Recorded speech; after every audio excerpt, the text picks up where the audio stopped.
Hello, good evening, and welcome to my channel, Jayla Bambam. My name is Jamila, and I'm back again to share with you some more about this book, Drug, the Culture and Science Behind Psychotropic, by its author, Richard J. Miller. So, before I go on and talk about the fourth chapter, I want to wrap it up. Talk first about the three chapters, then in another part, I will present the fourth chapter. And I'll go on this way. I'll talk about the fourth chapter, fifth chapter, and so on, then wrap them up, and then see what your feedback is, and then we can talk about it. I talked about it in detail, and I want to talk about it in detail and reinforce the important point that I've visited together with you, and then to see if we can make out something out of this book. I am welcoming and open to all kind of comments, and let's do it. Let's wrap it up. So before I go on, as I said with the fourth chapter, I'm going to wrap up the three first chapters that I presented. In the first chapter, we have seen how the ancient people were able to use plants for food and healing, and how they got experienced in sorting them out, what was benign and nutritious, and what was harmful and poisonous, and what helped them heal.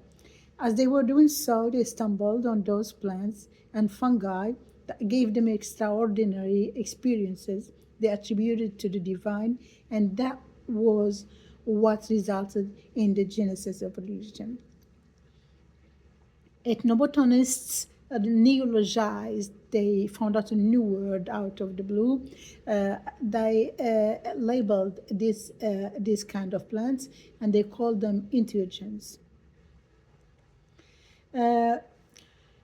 Which means that which allow one to become one with the divine, and or what's beyond their explanation. Chapter 1 tracked some of these plants and fungi that are still being used for their mind altering effects and psychedelic experiences, or for religious effects and purposes. Very prestigious universities such as Harvard were involved in experiments to verify whether psychedelic entheogenic plants enhance religious experiences. Then they compared the effects of Amanita muscaria. Some ethnobotanists and the author and many other scientists and chemists, they compared the effect of Amanita muscaria, a colorful capped fungus that we have seen Alice in the Wonderland using to see those very, to get miniaturized, or the opposite, they compared the effects of Amanita muscaria to the effects of soma, the divine drink mentioned in Hindu Sanskrit, in Persian ones, and to the drinks of fungus used by in Siberia by Siberian shamans. Their clues were that those ancient potions could be drunk and passed in urine, then re-ingested again as urine, and then passed and then re-ingested in mini cycle without abatement in the psychedelic effect. Amanita muscaria, or fly agaric, this mushroom was analyzed, and the psychoactive ingredients were chemicals were isolated, and hundreds of analogs had been synthesized till they came up with gaboxadol, which almost made it through the FDA doors, but then it didn't, for fear of dependency risk. They wanted to introduce it as a treatment for insomnia, as a hypnotic or anti-epileptics, but it didn't pass as such. And then they brought it back and reintroduced it as a treatment for tinnitus, ringing in the ear.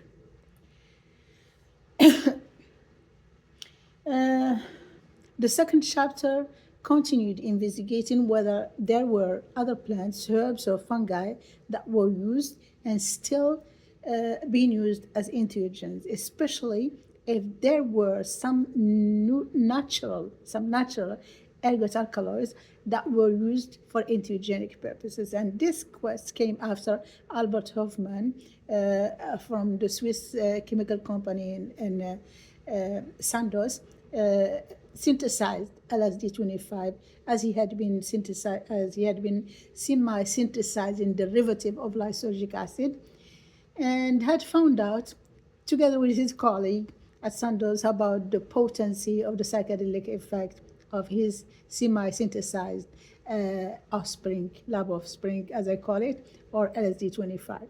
The author took us high on trips to Latin America, southern and central, to find out about some native practices for healing and spiritualism that involve the usage of psychedelic herbal decoctions, such as ayahuasca, psilocybin mexicana, known as tirnactyl by the natives, cactus peyote, that are still being used by indigenous population in some parts of these worlds.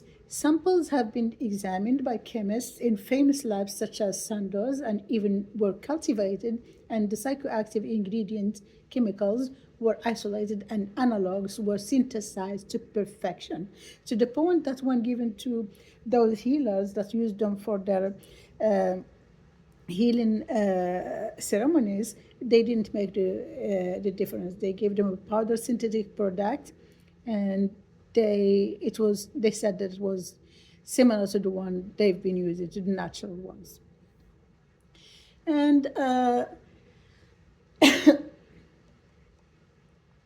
we have also seen that the quest to find out about those psychedelic products and their role in religious experience involved very esteemed and serious institutions and chemical companies, and how the quest for the latter to synthesize and semi-synthesize such substances has led to the production of design drugs. Design drugs and illicit drugs were actually initially started in those very highly esteemed chemical and pharmaceutical institutions. Harvard psychologists such as Timothy Leary, Red Sheldon Alpert, and the ethnobotanist Robert Gordon Wasson were famed for being highly enthusiastic about the benefits of psychedelic substances, or entheogens as they have named them, in enhancing the religious experience, to the point they created a church for it. We have also known about the involvement of the entertainment business in the spread of psychedelics, namely LSD-25, that was distributed in tours for fans for free. We have also known about the involvement of the CIA in experimenting on the incarcerated, the mentally sick, and the people they considered as enemies d'etat, or some other targets. And that CIA, when its demand for such products was not met, it grew its own plantations for such, and labs for such chemicals, to either infiltrate drug cartels when it has become a problem, or to continue its dubious experiments. Chapter 3 talks about, between quote, this is what I read in the book, and the author also said you can go and check some of those very famed websites about conspiracies, and then you'll find out the same information. Chapter 3 talked about the metamorphosis of chemical dye stuff in Europe to the pharmaceutical industry. Coal tar was the important chemical compound that sparked accidentally, in a way, that sparked this change from dye stuff industry to pharmaceutical industry.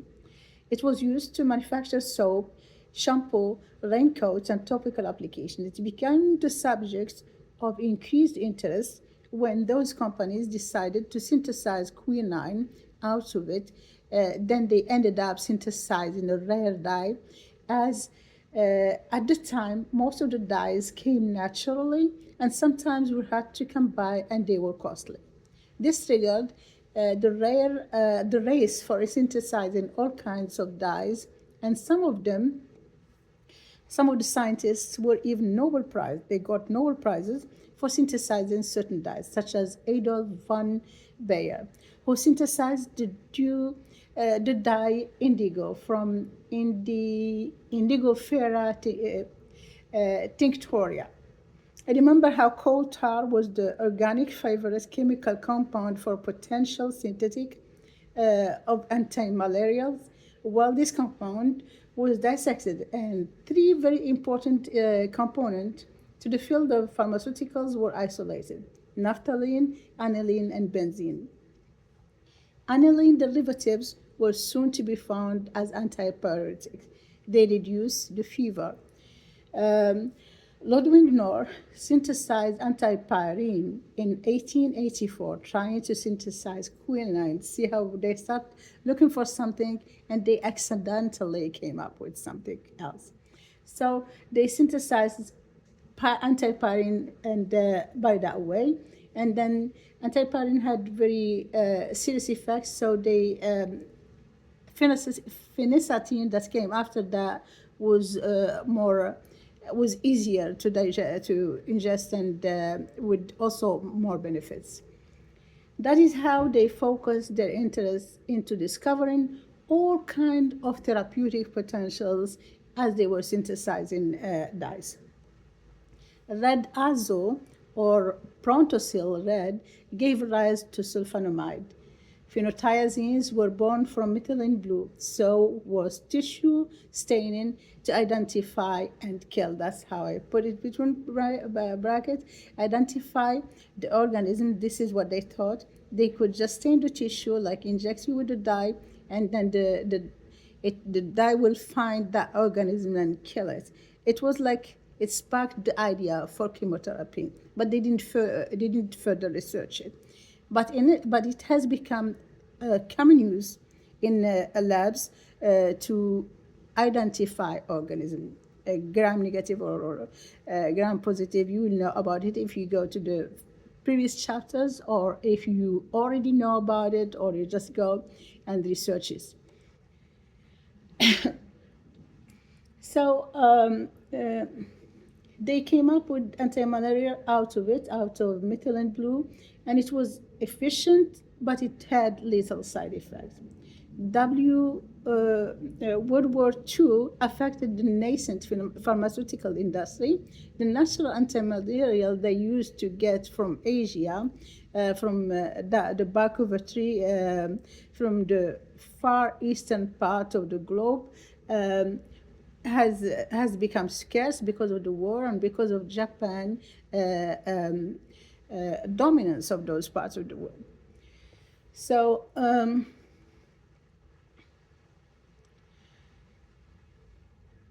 and this has helped actually give the first birth to the first antipsychotic accidentally, as they were chasing the synthetic quinine in lieu of the natural one they used to get from the bark of the tree. So that was chlorpromazine. Chlorpromazine was the first antipsychotic ever to have been used, and that was in the 1950s. And they got it as they were chasing an anti-malarial. Um, it was initially used in combination with a surgical cocktail to counteract surgical shock. That used to be a problem back then. Um, who were actively psychotic, people who, it was also used separately on patients who were actively psychotic. That is the field, that is how the field of psychotropic or pharmaceuticals was initially launched. It was used in USA and introduced as Thorazine in 1950s. It is still being used under the same name. Major issues with thioxanthines and phenothiazines and other chemical related structure is EPS, extrapyramidal syndrome, and that's almost like Parkinson's disease. It's a crippling side effect. Isofarban chemists synthesized analog for analgesia during World War II. Pethidine, Demerol, meperidine was the first 100% synthetic opiate. They didn't use any natural product. Then they came up with methadone. Methadone, they initially named it Dolphin in honor of Adolf Hitler. Methadone structure was altered by Janssen chemists of Janssen Pharmaceutica in Belgium, founded by Paul Janssen. They came up with multiple powerful analgesics. The one that had dug its name in the history of psychopharmacology was Haldol, or halperidol, a derivative of butyrophenol. It is a very powerful antipsychotic that is only used on people in active state of psychosis or psychotic emergencies, then kept to the lowest minimum maintenance dose when needed, then terminated unless otherwise required. The side effects are very crippling if chronically used. APS, among others, used only as maintenance treatment when the benefits outweighs the drawbacks. Reserpine, now here comes the other one. Reserpine was a natural antipsychotic. This one was natural, from nature. And it is an alkaloid, reserpine, derived from the sub-Himalayan Rauwolfia reserpentina plant, used in India to lower blood pressure and calm maniacal patient. It was used just by the people there for centuries for these purposes. Important to Europe, analyzed and used for the same purpose, lower blood pressure and sedate. It also induces EPS and depression. Now we have seen that 3 antipsychotic, phenothiazine, CPZ or chlorpromazine, butyrophenol, haldol, and the alkaloid reserpine, and all these were notorious for pseudo-Parkinsonism. How do these work inspired scientists to believe in the dopamine theory for schizophrenia? Because some of them act on the brain by depleting dopamine reserves, others by blocking dopamine receptors. However, what they actually found out is that the way they act is what causes APS.